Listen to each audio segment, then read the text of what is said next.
Bonsoir à tous, merci de nous suivre sur RTI 1 ce 1er octobre. Le vice-président ivoirien était ce matin à Boisseau, dans le sud Comoé.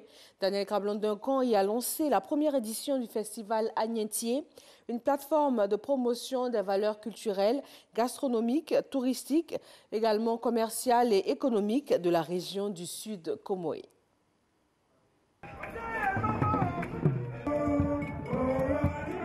Une parade des 6 différents royaumes de la région du Sud Comoé, suivie de libations et d'échanges de nouvelles pour ouvrir officiellement le festival Sud Comoé Agnentier. Et ce, avec la participation du vice-président de la République, Daniel Cablon-Duncan. Sud Comoé Agnentier, une plateforme de promotion des valeurs touristiques, culturelles, gastronomiques et économiques de cette région située au sud-est de la Côte d'Ivoire. Pour cette première édition, donc, l'accent est mis, et vous l'avez constaté à titre principal, sur les parures, sur tout ce qui est tradition. Il s'agit de prendre des mesures de sauvegarde des danses et des fêtes culturelles. Pour cette édition de lancement, donc, parce que inaugural, chaque pôle spatio-culturel a présenté ou va présenter des groupes. Cette première édition du Sud Comoé Agnentier enregistre la participation d'une forte délégation des chefs traditionnels baoulés et d'un royaume du Ghana voisin. Une présence pour renforcer la cohésion sociale et le climat de paix qui règne en Côte d'Ivoire. Parrain de cette première édition, le ministre du Tourisme, Siendou Fofana, qui place ce festival au sein de sa politique de développement du secteur touristique ivoirien. Nous tenons à marquer notre adhésion et faire connaître notre détermination à accompagner ce festival afin que le tourisme, la culture et les arts participent plus efficacement au bel élan de dynamisme économique dans cette belle région du Sud Comoé.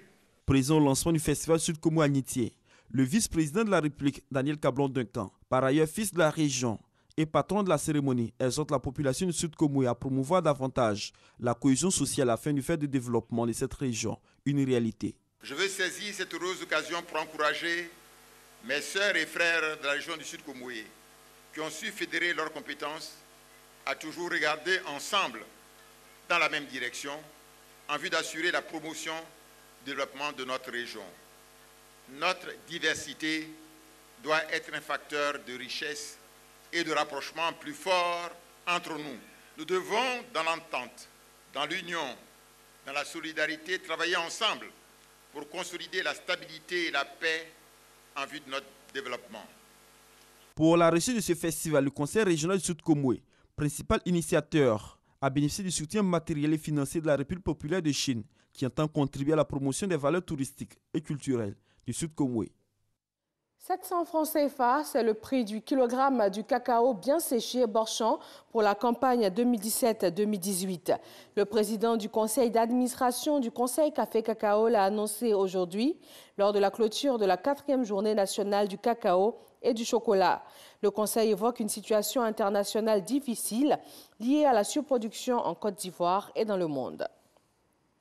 Audit sur la qualité de service des réseaux téléphoniques mobiles 2G et 3G en Côte d'Ivoire.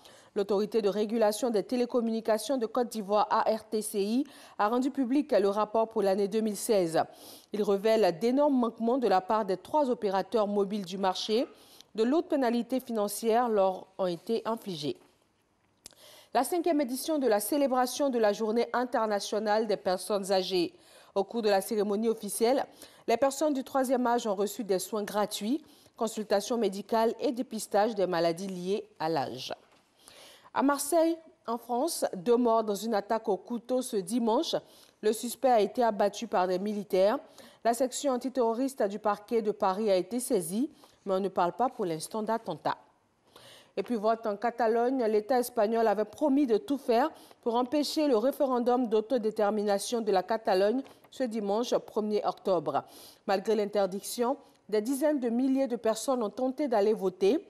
La police est intervenue parfois violemment pour déloger les occupants des bureaux de vote.